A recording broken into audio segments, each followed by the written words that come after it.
અમદાવાદમાં ફ્લેટ ભાડે રાખીને રહેતી એક યુવતીના ગળે વાયર બાંધીને સોસાયટીના સિક્યુરિટી ગાર્ડ દ્વારા દુષ્કર્મ આચરવાની ઘટના સામે આવી છે। સમગ્ર રાજ્યમાં ભારે ચકચાર મચાવી છે, જેના ઘેરા પ્રત્યાઘાતો પડ્યા છે। આ ઘટનાને પગલે સુરતમાં અભ્યાસ કરતી વિદ્યાર્થીઓ સાથે પ્રદેશ 24 ગુજરાતીની ટીમ દ્વારા વાતચીત કરવામાં આવી હતી, જેમાં વિદ્યાર્થીનીઓએ આ ઘટના સામે રોષ વ્યક્ત કરીને નરાધમને જાહેરમાં ફાંસી આપવાની માંગ કરી છે। આ પ્રકારે બનતી કલંકિત ઘટનાઓને કારણે પીજી અને ફ્લેટમાં રહેતી યુવતીઓમાં ડરનો માહોલ છવાયો છે અને વાલીઓ પણ પોતાની દીકરીઓને બહાર એકલી મૂકતા પહેલા અનેક વિચારવા મજબૂર બન્યા છે। ત્યારે આવા જઘન્ય અપરાધો અટકાવવા માટે સમાજ અને જવાબદાર તંત્રએ ગંભીરતાથી જાગૃત થવું પડશે।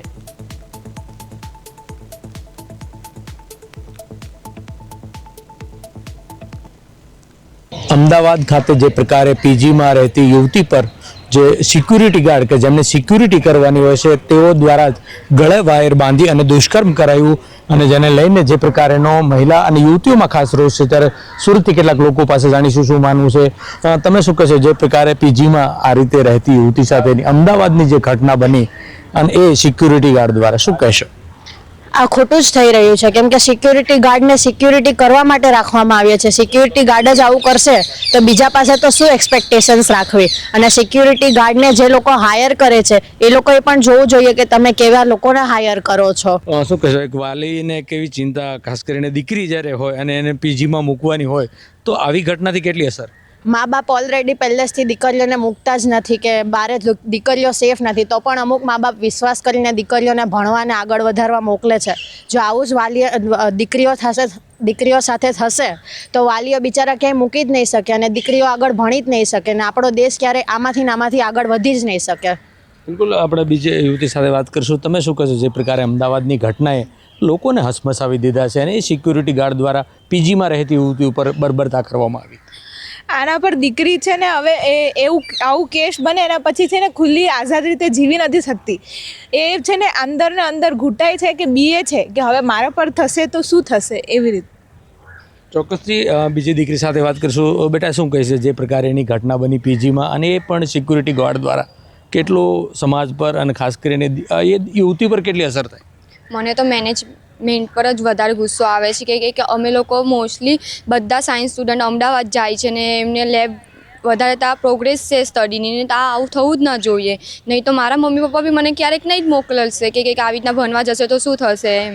અને પેરેન્ટ્સ લોકો મોસ્ટલી આવી રીતના બીટા હોય છોકરીઓ હતી કે રાતના 12 વાગે કેવી રીતના નીકળશે, ત્યાં કેવી રીતના રહેશે, ખાશે, તો આ પ્રિન્સિપલની જવાબદારી કહેવાય કે એ લોકોને સારી રીતના રાખવું જોઈએ બધી વસ્તુ। આવા આરોપીઓ, આવા નરાધમોને કેવી સજા થવી જોઈએ? મારા માટે તો છે ને એ લોકોને ફાંસી જ આપવી જોઈએ, બીજું કોઈ જોવું જ નહીં જોઈએ। તાને તાર રોજની વચ્ચે ફાંસી આપી દો એમને।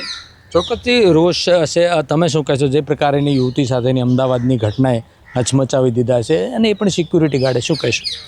સિક્યુરિટી ગાર્ડ જ આવી રીતે એ કરશે તો પછી બીજાને તો શું શીખવામણ મળે છે? એ જ આપણે સિક્યુરિટી નથી કરી શકતા તો પછી બીજા તો શું કરવાના આપણે?